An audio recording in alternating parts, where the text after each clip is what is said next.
Hello everyone. आज मैं SSC CGL की स्ट्रैटेजी लेके आई हूं और ये बहुत इंपॉर्टेंट वीडियो है उन सभी के लिए जो अब तैयारी शुरू कर रहे हैं या पहली बार एसएससी सीजीएल की तैयारी कर रहे हैं। याद रखिए, अगर आप ग्रेजुएट हो चुके हैं तो आपके लिए सुनहरा मौका आता है हर साल और वो होता है एसएससी के द्वारा, जिसमें याद रखिएगा सबसे पहले तो 90% ऑफ द स्टूडेंट्स इसीलिए रिजेक्ट हो जाते हैं क्योंकि वो भटक बहुत जाते हैं।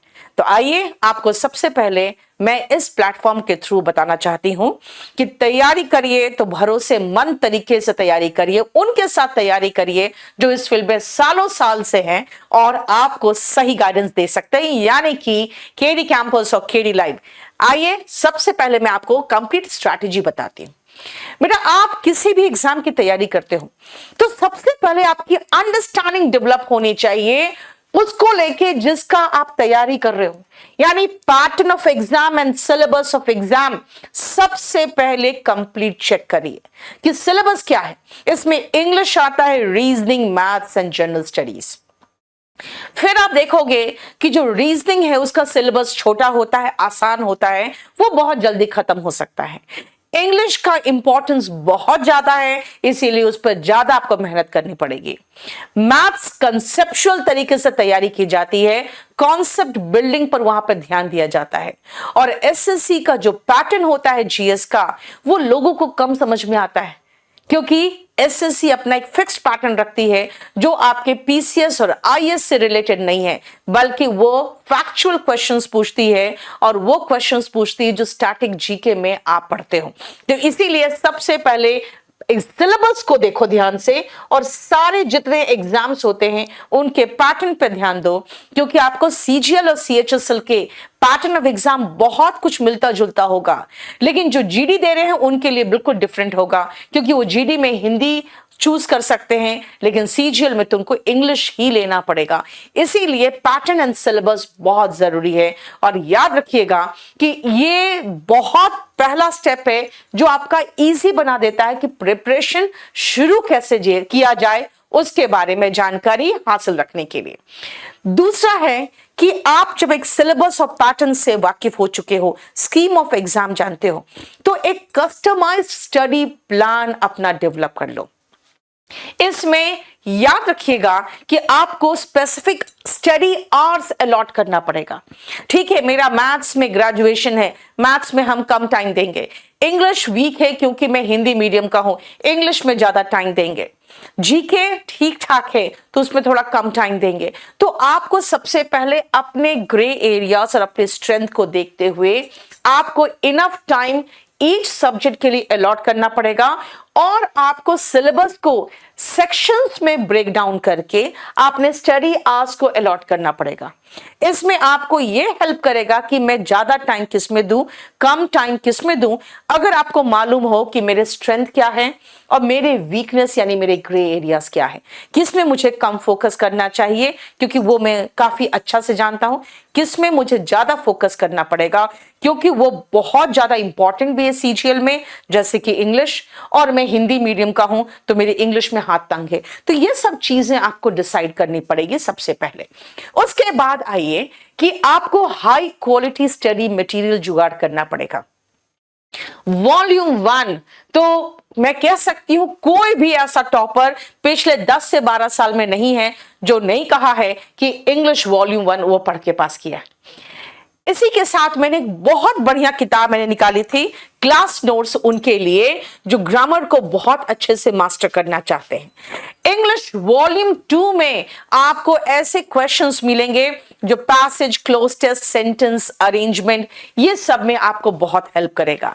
उसके अलावा वोकैब की बुक मैंने निकाली इसीलिए क्योंकि बच्चे वोकैब में इधर उधर भटक रहे थे। मैंने बहुत अच्छे से, आसान तरीके से, रूट से और बहुत सारे पिक्चर से एक्सप्लेन किया है वोकैबुलरी बुक में। ये बिल्कुल कलर्ड बुक है।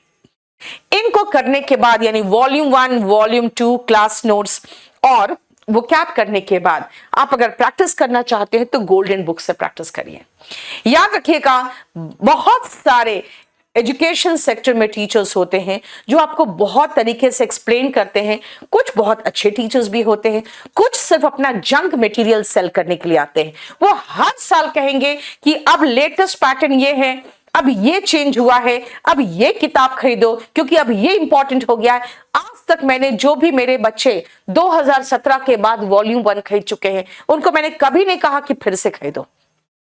लेकिन आप मैथ्स के टीचर्स को देखोगे, हर 6 महीना में वो कहेंगे कि मैंने ये नया निकाला, वो नया निकाला। बेटा कुछ भी नया नहीं होता। कॉन्सेप्चुअल तरीके से, जैसे मैंने इंग्लिश की किताब लिखी थी, कॉन्सेप्चुअल तरीके से मैंने अरिथमेटिक की भी किताब लिखी थी। इसमें आपको हर ट्रिक मिलेगा जो क्लास में टीचर्स पढ़ाते हैं। हाँ, ये जरूर है कि लेटेस्ट क्वेश्चन प्रैक्टिस करने के लिए आप किसी भी मैथ्स के टीचर और बहुत जो अच्छे पब्लिकेशन है उनके प्रीवियस ईयर क्वेश्चन पेपर उठा लीजिए, आपको बहुत अच्छे से लेटेस्ट क्वेश्चन मिल जाएगा। लेकिन कॉन्सेप्चुअल तरीके से तैयारी करने के लिए केडी कैंपस के कोई भी किताब को उठा लीजिए, मोर देन सफिशिएंट आपको मटेरियल मिलेगा। इसलिए याद रखिएगा कि हर 6 महीने में जो टीचर अपनी नई किताब बेच रहा है, इसका मतलब है कि 6 महीने में बेटा मैं तो वॉल्यूम 1 नहीं लिख पाई थी, ना ही 6 महीने में मैं अरिथमेटिक लिख पाई थी। मुझे कम से कम 1 से 1.5 साल लगा था सिर्फ उसको ढंग से कंपाइल करने में। इसका मतलब है कि वो जंक मटेरियल सिर्फ और सिर्फ कमाई करने के लिए बेच रहे हैं। इसीलिए इस चीज का बहुत ध्यान रखिए। मेरा काम है आपको सिर्फ सचेत करना, बाकी आप अपने दिमाग का इस्तेमाल करिए, क्योंकि आप ऑफिसर बनने जा रहे हो इसके बाद, तो आप अपने दिमाग का इस्तेमाल कर सकते हो। नेक्स्ट आइए, अगर आप रीजनिंग की बात करें तो रीजनिंग में भी हमारे किताबें हैं। एसएससी रीजनिंग में हमारे टीचर्स ने अपने अलग अलग किताब निकाले हुए हैं, वो भी आप देख सकते हैं। तर्क शक्ति जो हमारे केडी कैंपस का है वो भी ठीक है।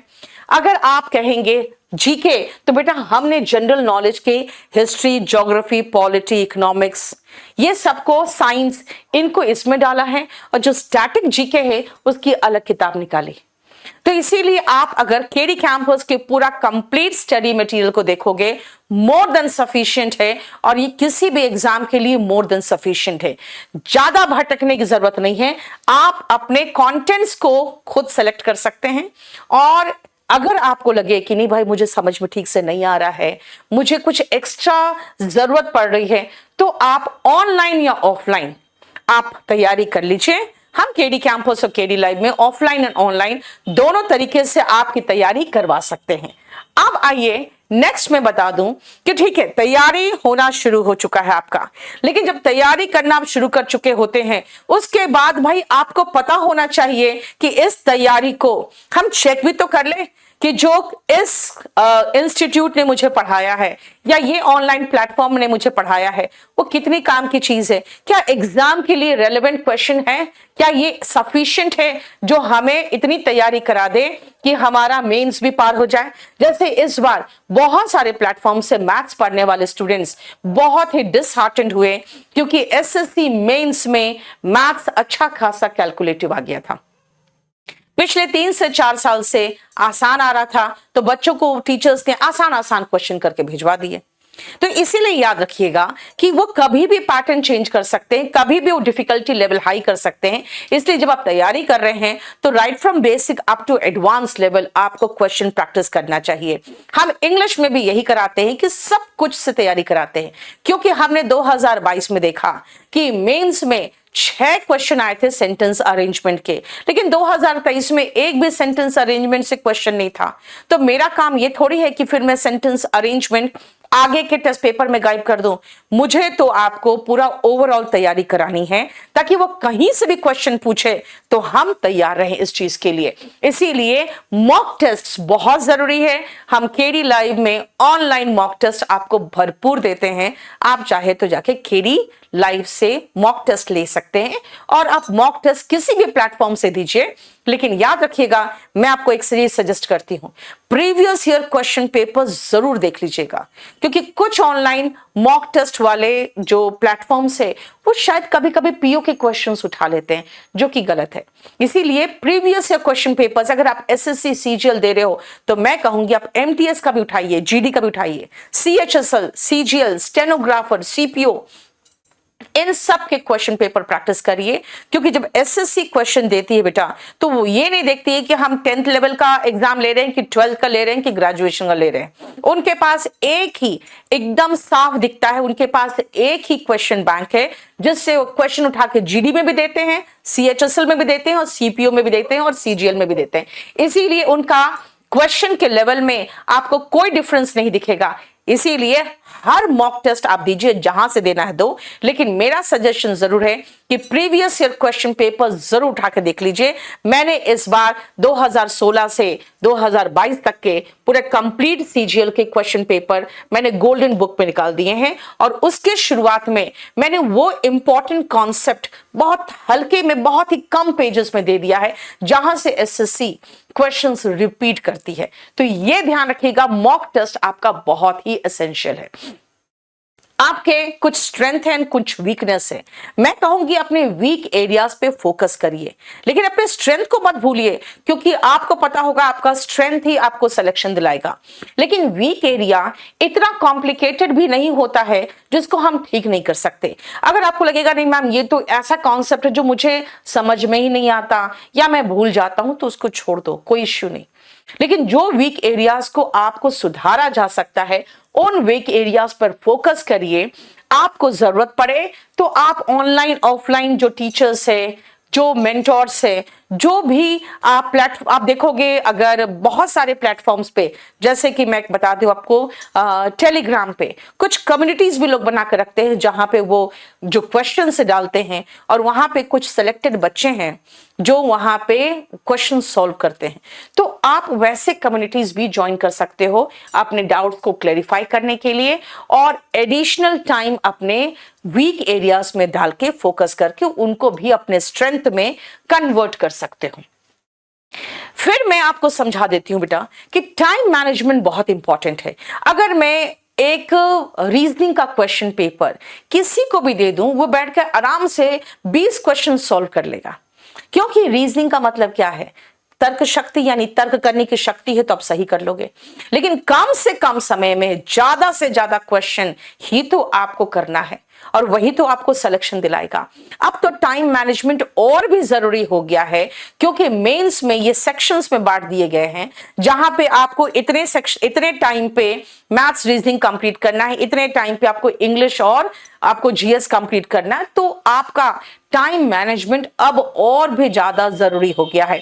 अगर आप स्कीम ऑफ एग्जाम पूरा समझना चाहते हैं, यहां नीचे डिस्क्रिप्शन में और नीचे कमेंट में उस लिंक को हम डाल देंगे, जिससे आप जाके उस सीजीएल का पूरा कंप्लीट डिटेल डिस्क्रिप्शन जो मैंने दिया है उसको भी आप देख सकते हो। तो याद रखिएगा कि टाइम मैनेजमेंट बहुत जरूरी है, और ये इकलौता चीज है जो आपको सिलेक्शन दिलाता है।